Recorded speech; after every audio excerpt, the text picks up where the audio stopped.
कितना मनोरम दृश्य है ना? उन सभी चमकीले बिंदुओं को चमकते हुए देखे। क्या आप कोई आकृति बनाने के लिए इन बिंदुओं को जोड़ सकते हैं? ओह हाँ, देखो मैंने एक वृक्ष बनाया।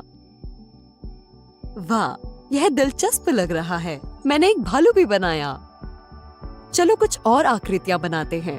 अरे, ये दिखाई क्यों नहीं दे रहे?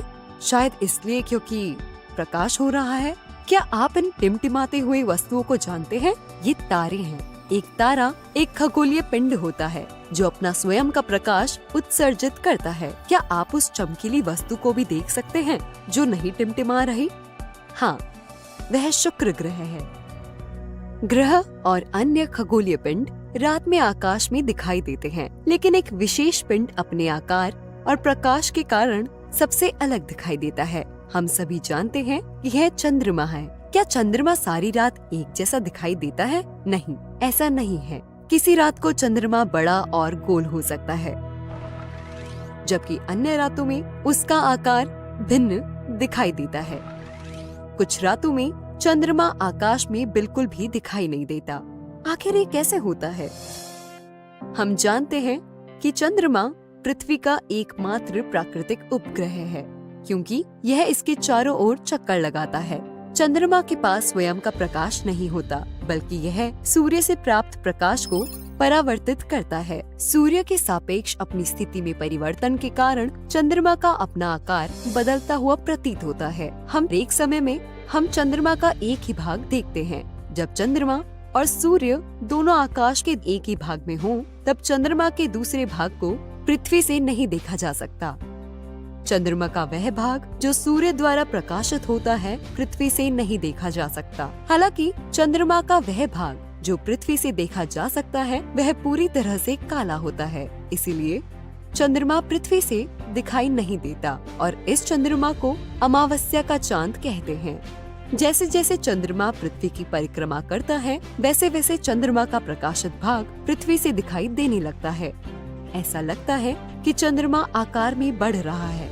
इस अवस्था को वर्धमान अर्धचंद्र कहा जाता है। तब पृथ्वी से ठीक आधा चंद्रमा दिखाई देता है। इस स्थिति को पहली तिमाही कहते हैं। जैसे कि पृथ्वी से देखा गया है, जैसे जैसे चंद्रमा पृथ्वी के चारों ओर अपनी परिक्रमा जारी रखता है, इसका आकार बढ़ता रहता है। इस अवस्था को वैक्सिंग गिबस कहा जाता है। अंत में 15वें दिन चंद्रमा गोल और बड़ा दिखाई देता है। इस चंद्रमा को पूर्णिमा कहा जाता है। 15वें दिन के बाद चंद्रमा का आकार घटने लगता है। इस कला को वेनिंग गिबस कहा जाता है। इसके बाद फिर से पृथ्वी से अर्धचंद्र दिखाई देता है। इस चरण को तीसरी तिमाही कहते हैं। इसके बाद चंद्रमा का आकार और भी कम होता चला जाता है। इस कला को नवचंद्र घटना कहते हैं। फिर से अगले 15वें दिन रात के आकाश से चंद्रमा पूरी तरह से लुप्त हो जाता है और यह अमावस्या होती है। अमावस्या और पूर्णिमा के बीच का समय 15 दिनों का होता है। चंद्रमा के इस पूरे चक्र में 29.5 दिन लगते हैं। जैसे कि पृथ्वी से देखा जाता है, चंद्रमा के इन विभिन्न आकारों को चंद्रमा की कलाएं कहा जाता है। इसकी ये कलाएं पृथ्वी, चंद्रमा और सूर्य की आपेक्षिक स्थिति के कारण बनती है। हम कलाओं को चंद्रमा के विभिन्न आकार के रूप में देखते हैं।